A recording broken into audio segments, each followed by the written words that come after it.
Brothers and sisters, good morning. And also, brothers and sisters online, good morning. Today, Dr. Ho will lead us to study the book of 2 Samuel chapter 19. The contents today is abundant. I read it over and over again because I'm afraid of missing out some details. But later, I'm awakened. I might not have time to go through all the details today. In case I miss out some details, we just leave it up to the Holy Spirit. We don't need to grab hold of every detail. When the time comes, we will read the book of 2 Samuel again.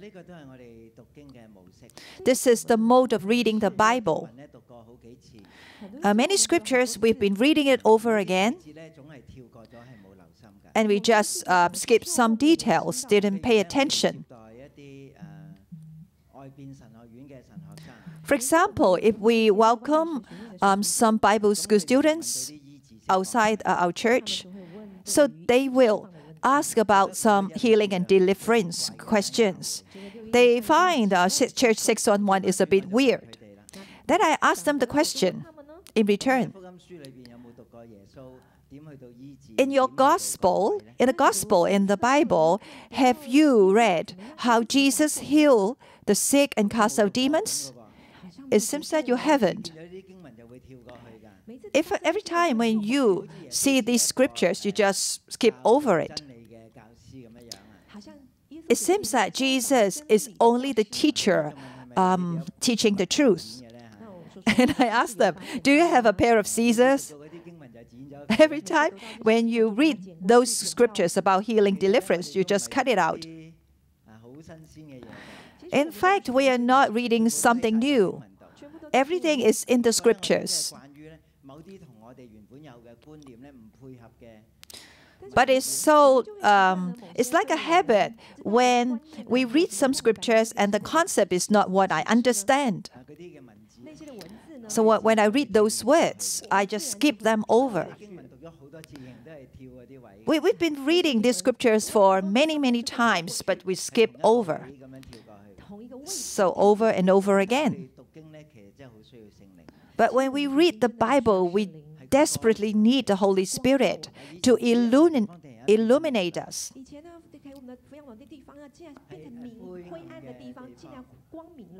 So this is how we come out of darkness and into the light. And we are awakened by the Holy Spirit. Reading the Bible is not that, oh, I finished reading the whole Bible and I'm finished. You can read it over again and again. The more you read it, you can really taste it. You can really understand deeper. Now let's come back to 2 Samuel chapter 19.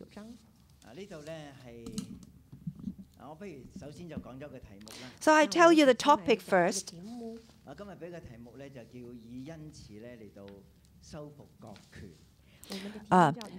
By kindness, we take back the authority, the power. So we say it is kindness.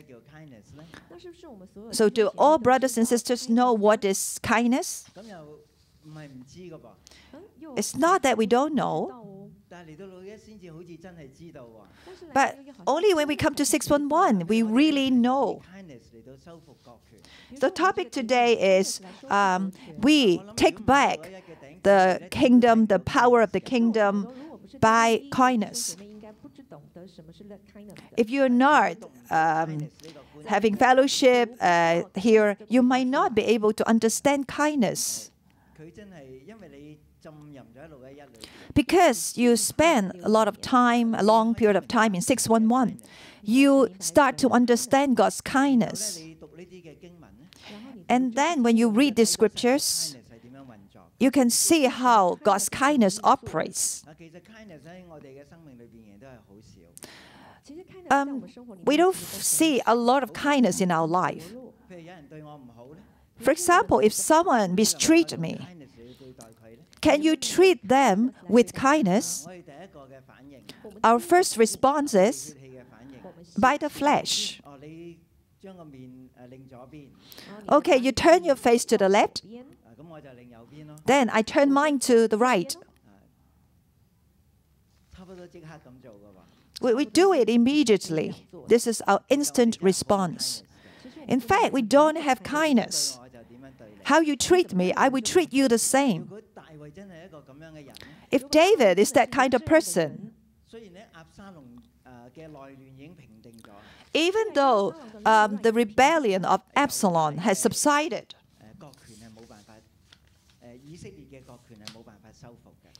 so the sovereignty of Israel cannot be revived.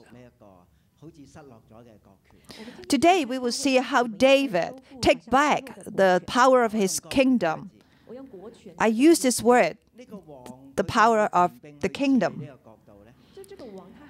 We see whether this king has the authority to minister this kingdom. So we see that David seems to have lied down. And we see that the sons of David has gone to the grave. The whole nation is divided. He's the king. David is the king. But he has no power. He has lost his majesty. The whole Israel seems there is no king. So through Nathan, God has spoken to King David, because you sin against God. So the devil could win over you because of the loophole in your life. Today, we can see that the whole of Israel is like empty without king, without the state power. So through the scriptures, we can see the loopholes. Why this king has lost his state power. Verse 1 to 10. David continued to mourn and weep. Verse 1, Joab was told. Joab at that time is not with David. Even though Joab is the one who led to subside the rebellion of Absalom. But in fact, he didn't have a good relationship with David. He's distant from him. If nobody told David, nobody told Joab about David's mourning, he might not know. And this is Joab's loophole. Because everyone heard the king is so sad. And the whole army, the victory that day was turned into mourning. Verse 2. In order to subside this internal rebellion, they are victorious. But we said yesterday is not such a brilliant battle, winning the battle. Even though they have won the battle, it's not brilliant. How did these people, the army, return to the city? Verse 3, the men stole into the city that day as men steal in, who are ashamed when they flee from battle. Suppose they have won the battle, but it seems that everyone with their head nodding down and returned to the city. And the city is Mahanaim. It's the east of Jordan. We can see this is how Israel is like. And this kingdom is divided into 3 parts. The west of Jordan, we have these 10 tribes of Israel.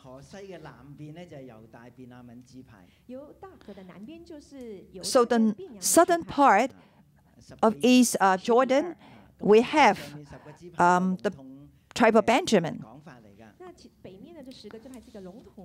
So the northern part, they have the other 10 tribes.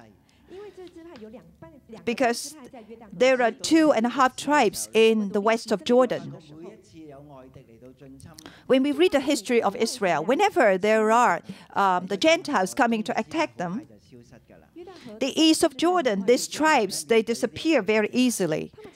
Many times they have the oppression from the enemy, including Moab. That's why the King David, they have to fight a battle. Then King David has to subside the enemies of Moab and Ammonites. And the 10 tribes in northern Jordan, they are very strong, including Ephraim, Manasseh. We call the tribe of Joseph. And they represent the 10 tribes in the northern kingdom. The southern part is the tribe of Judah and the tribe of Benjamin. It's very critical for the tribe of Benjamin because they are in between the north and southern part of Israel.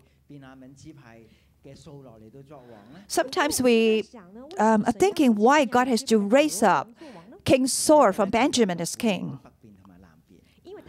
Because he's able to rule over northern and southern part. But why King David, reigned as king, has to rule over all these places? Because like Jerusalem is the city, it's like the capital. And King David also ruled over the northern and southern part. So we see that King David has moved away from the capital because of the pressure, political pressure.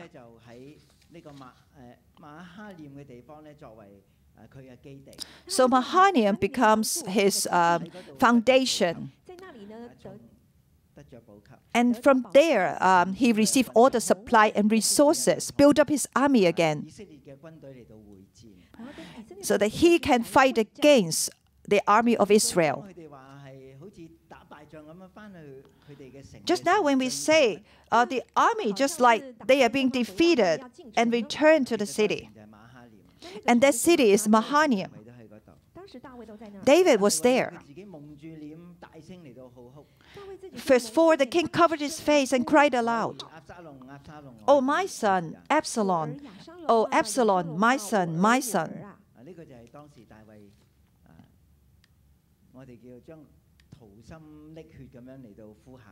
That time, David was crying out so bitterly, just like shedding blood from his heart.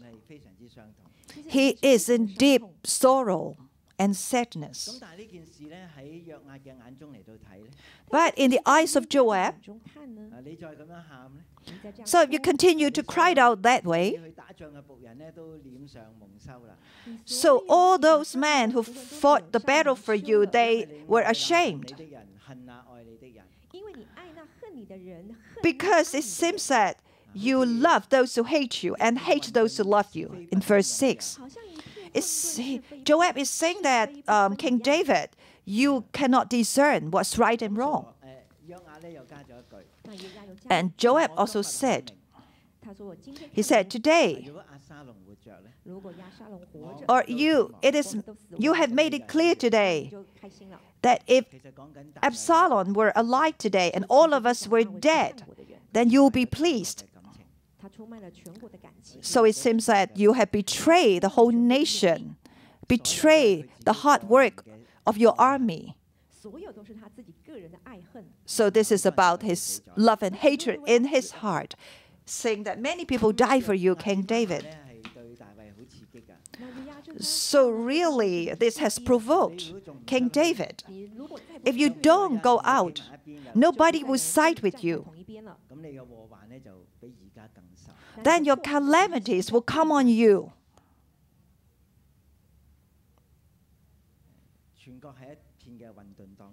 The whole nation is in total confusion. because King David, in his deep sorrow and also emotionally upset. So what happened to David? David is still going through his deep mourning and sadness. For example, like in 611, we have a lot of funeral services. Within a month, we have like over 10 cases. And I represent the church to give thanks to those co-workers who serve our family members during the funeral services. So our co-workers who serve the family members, when we have our close relatives and family members died, it's really great sadness and sorrow for us. When we say sadness, we have a lot of emotions.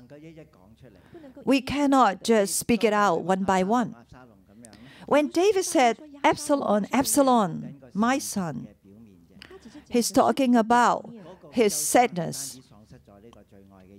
So his sadness is not only losing his beloved son. I believe that David also think about the son born by Bathsheba. He thought about Amnon, his elder son, being killed by Absalom. So it's all these series of events. David knew about it. David was helpless to handle all these family matters about the things in the palace because he started with all these loopholes. And all these things are being exposed under the sun. Even though King David, he's the king, but he cannot hide his shame. He's helpless.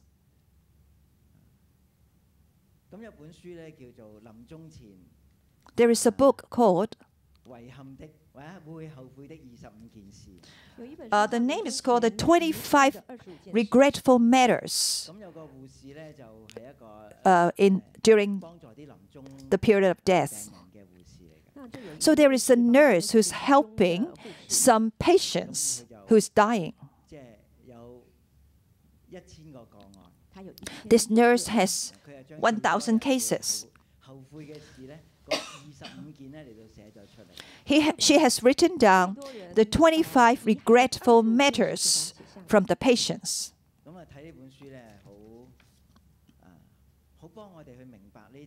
When I read this book, I can understand more how these people, they are in deep sorrow and what are the regretful things.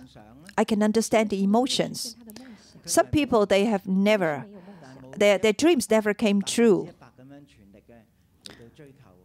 They have their own dream, but they have not put in their best effort to make these dreams come true.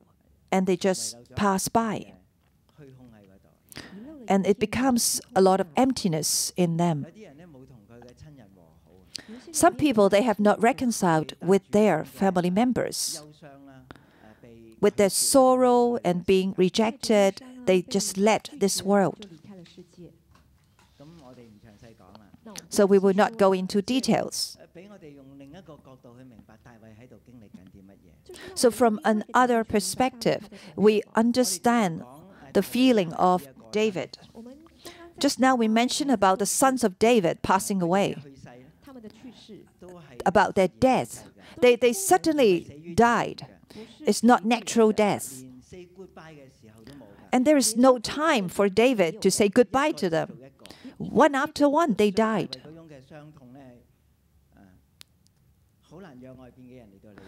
It's very difficult for other people to understand the sadness of David. And it is easy for us to see David's process of sadness by using the tree of knowledge of good and evil. We think he deserved all this punishment. And the words of the prophet Nathan is so real. It all came to pass. one by one. Then there will be like these swords being raised up in your family. Under the sun, someone will come close to your concubine. And under the sun, all these hidden things will be exposed. All these things come to pass.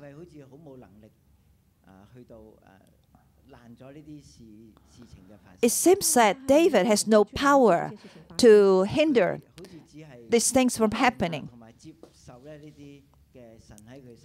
He could only like accept the judgment from God. I believe that in David's heart is all very complicated. So with the death of Absalom, he really has broken out. So he cried out aloud.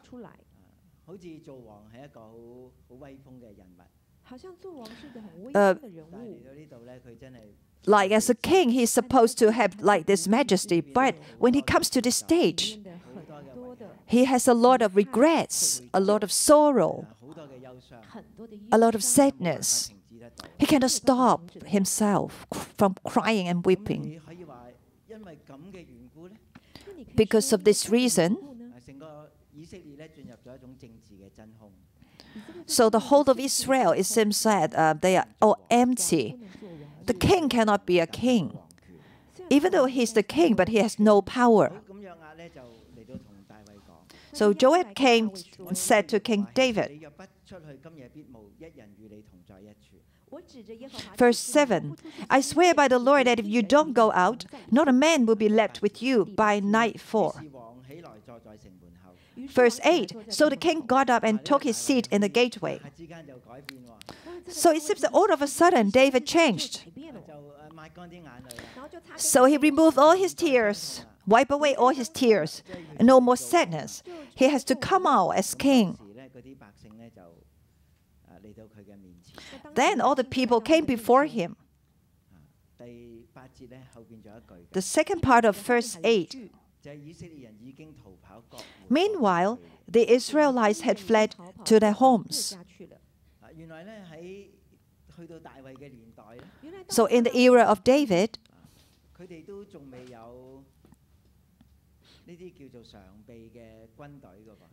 they do not have this type of army. They get ready for battle all the time. So David has all these like armies been walking around him. So before they go to battle, they need to gather the army. And after they fought the battle, they have to return home. Nobody live in the soldiers' camp. So yesterday I asked this question.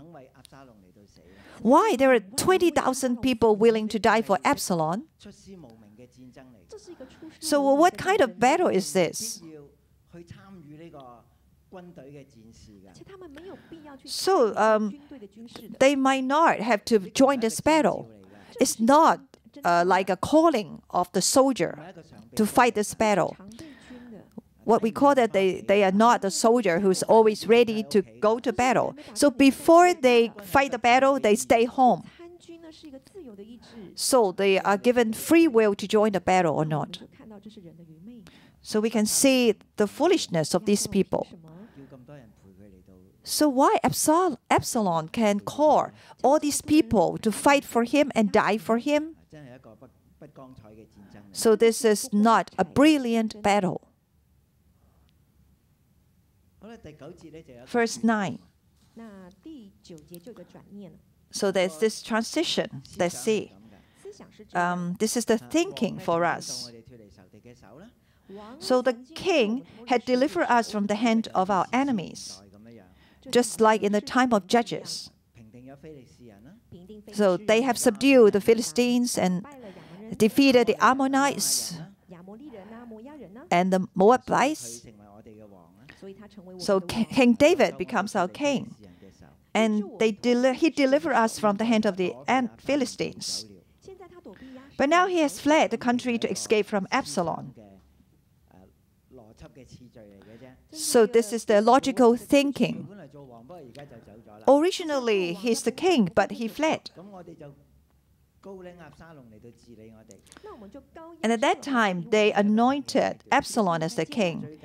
It's a new process now. It's a new stage. Absalom has already gone. So why do you say nothing about bringing the king back? It seems that there is a matter that they need to express. We need David.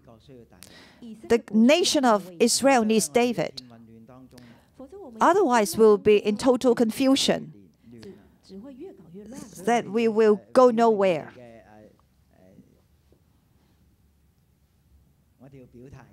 That's why we have to express ourselves. We have to invite the king, bring him back. This news is very important to David. How did King David revive his state power? First, he needs to regain the support from the tribe of Judah.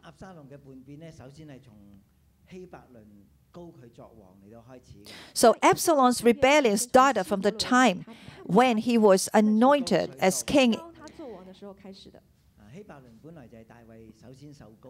Hebron is the place where David was anointed at the beginning. Hebron is the city, is the village of the high priest. So it is also the Levitical city. So we can see the center of Judah is in Hebron. In order to regain the kingship, David has to receive the support from the tribe of Judah. But the rebellion of Absalom started from Hebron. That's why he has to restore his relationship with Judah. So David didn't go by himself.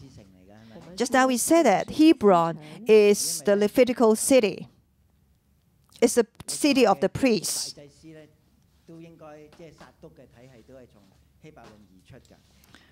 So the Levites and also the priesthood of Zadok also come from Hebron. So David, verse 11, King David sent his message to Zadok and Abiathar, the priests. So these two priests served King David. So these two priests spoke to the tribe of Judah as sent by King David. So at that time, so the people outside, they already said, the people said, we have to bring the king back. And said, you are the flesh and blood of the king. You are also the same tribe with King David, the king of the tribe of Judah. Why don't you be the first one to bring back the king?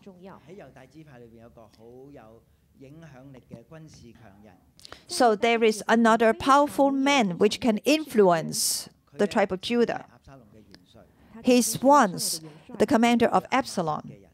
He is Amasa. David has to win over the heart of Amasa. So the priests told Amasa, aren't you our flesh and blood? Verse 13. We know that he is the son of Abigail. Abigail is the sister of David. Zeruiah is another sister of David. Zeruiah is the mother of the commander of King David. Amasa is the son of King David's sister. They are flesh and blood. Or they could be cousins. Or we call them uncle, auntie. So they're in the same family tribe. They are flesh and blood. And David said, David said, "May God deal with me, be ever so severely, if you are not the commander of my army for life in place of Joab." So King David wanted Amasa to bring his army and to come and serve King David, relied on him. So that Amasa will not be against the king and is not divided. It seems that behind the scene, King David punched against Joab because, like Joab, the position commander of the army will be replaced by Amasa soon. So we can see all this hatred between, like, King David and Joab. Because Joab has killed Absalom, the beloved son of David. We can see that Amasa has regained his power over the army.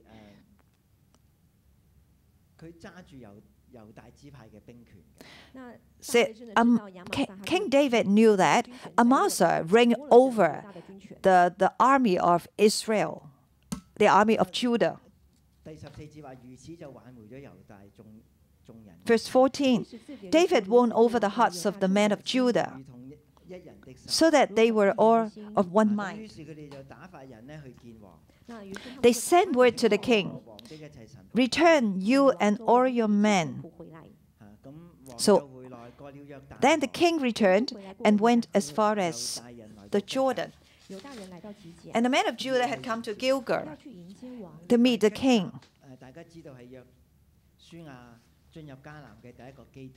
You know, Gilgal is the place where Joshua came into the place of Canaan. This is the military place for them. And there they received the king, meet with the king. And there is a possibility they anoint King David as king again and bring him across the Jordan. Because of the limited time, we will go quicker. So everybody knows what's going on. So King David could not receive the support of the northern army. If he didn't cautiously work it out, he might lose the tribe of Judah. Because the tribe that started to rebel against King David is the tribe of Judah. Now he really take over the heart of the men of Judah. Verse 12 and 13. Then verse 16 started to talk about Shimei. So after crossing the Jordan, they came to Benjamin, who's the first one to receive King David. So Shimei, at that time, while King David is running for his life, escape from Absalom, then Shimei is the one who ran to stone David to death. So Abishai responded by saying, "Maybe let me put him to death." But David didn't let him do it, just cross over the Jordan. Now, David saw Shimei again. Then Abishai trying to talk David about killing Shimei. Abishai is someone special, is also the relative of David. Maybe let me go out and put Shimei to death. Why don't I go out to put him to death? He's always tried to provoke David. David wants to use kindness to restore the whole nation. But Abishai is trying to be against David. If David really listened to Abishai's counsel, then Shimei would have put to death. Shimei is someone special. He is an influencer in the house of Benjamin. At the beginning, Shimei thought he has taken over the kingship of Saul. So in order to stand against Shimei, he would lose the Benjamin tribe. Then he will be under the sin of taking over the kingship of Saul. So David is very clear of what Abishai was doing. Every time when David talked to Abishai, he would say, as in verse 22, the sons of Zeruiah. So you think his mother's name to call him. What does this have to do with you? Why? How come you do this again to me? Every time you are against me. Should anyone be put to death in Israel today? Now is the stage of restoring relationship. You have to show kindness to your enemy. Don't I know that today I'm king over Israel? So this is a very special concept. So it's talk about the king all over Israel, like the northern and the southern part is connected together.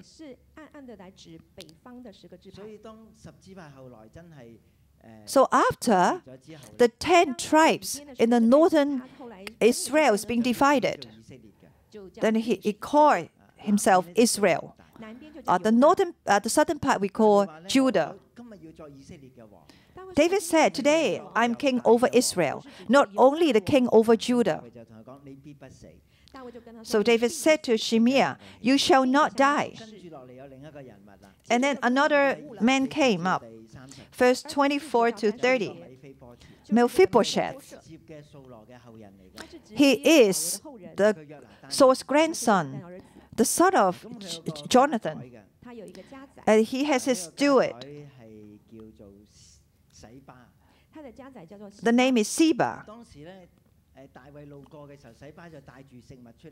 At that time, when David was fleeing for his life, he brought along all these resources and food for David. David asked him, where is your master, Mephibosheth?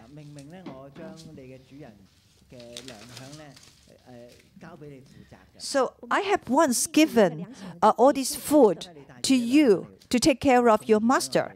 How come you have now offered up all this food to us? So David could see the contradiction between them. At that time, Ziba replied King David, Mephibosheth is joyful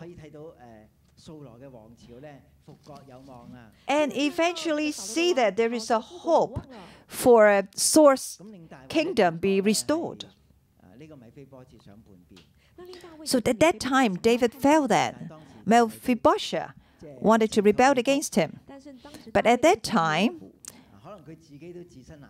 King David cannot help himself. Then he didn't reply to Ziba and then crossed the Jordan. But in David's heart, he knew something's wrong. But now, in order to restore the whole nation,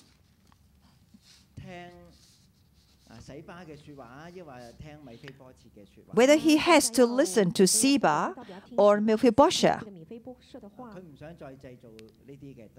he didn't want his enemy to come and attack him. That's why he said, okay, just divide the land between you, Mephibosheth, and Ziba. In the past, Ziba wanted to swallow up all the property of Mephibosheth.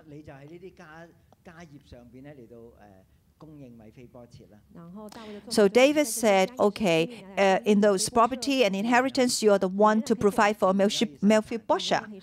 Yeah, you can continue to produce all these resources, all these products and foods. But now I divide the land and the property between Mephibosheth and Ziba. I'm not going to handle your matters. And there is another person from verse 1 to 37. So this person comes from eastern Jordan. When David fled to Mahanaim, This guy called Barzillai is the one who come to receive David. Verse 32 said he was a very wealthy man. Originally, David wanted to reward him, inviting him to come back to Jerusalem with him. What is King David trying to do? Not only that he wants to restore Judah, and also restore the northern tribes. He also has to restore the 2.5 tribes in eastern Jordan. Barzillai is a representative person. If he returned to the palace with King David,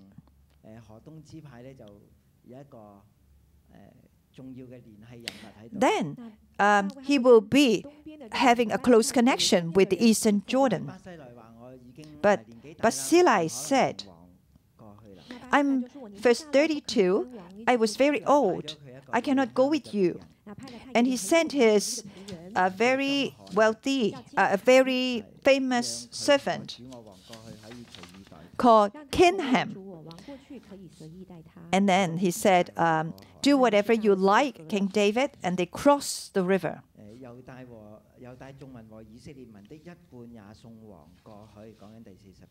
Verse 40, all the troops of Judah and half the troops of Israel had taken the king over. What does it mean? Half the troops. It's not everyone. King David has not taken the heart of all the people yet. Verse 41 to 43.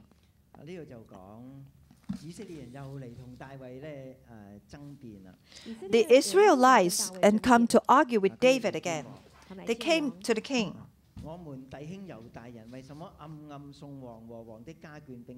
Why did our brothers, the men of Judah, steal the king away and bring him and his household across the Jordan, together with all his men? Then the men of Judah argued with them. You think we have eaten any of the king's provisions? Have we taken anything for ourselves? They started the argument. The last verse.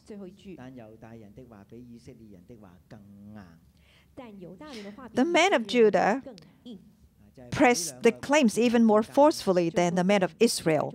So between these two tribes, they have no kindness. They started to doubt. And they don't want to restore relationship, or don't even want to soften their hearts.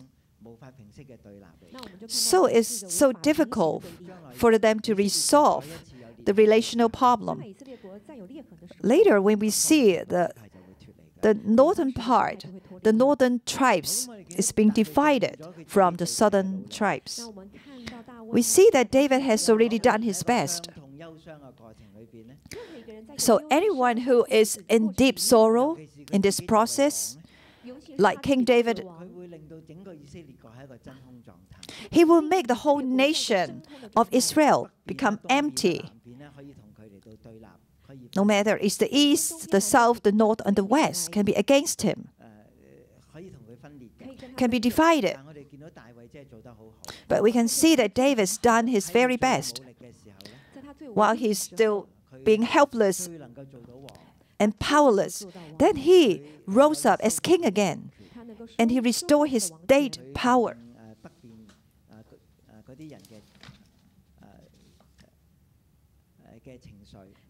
Then he can subdue the northern part, take care of their emotions.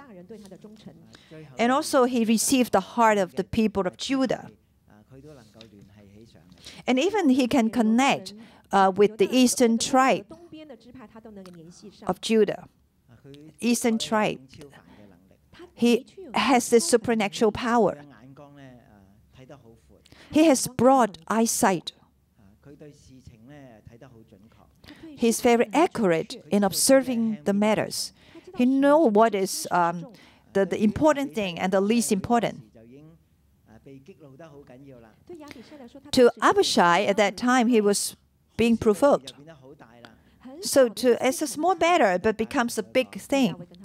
And David said to him, "Oh, this is small matters, very minor. Do not argue or fight against the people of Benjamin. Just let them go."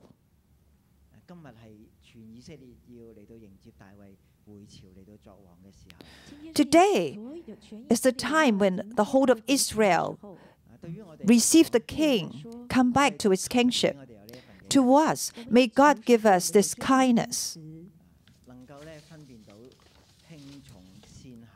so we can discern what is most important and least important, what is our priority.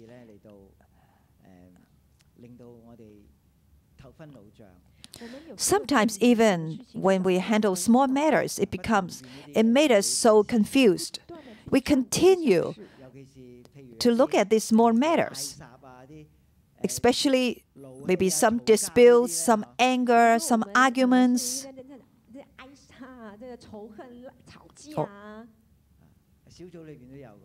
We have these in the small groups, in the cell groups. Some people, they're so angry that they didn't return to the cell group. So God is telling us as authorities, give them kindness. So after going through the social movement in Hong Kong, we are also divided. Some people left. May God give 611 this heart of embracing people.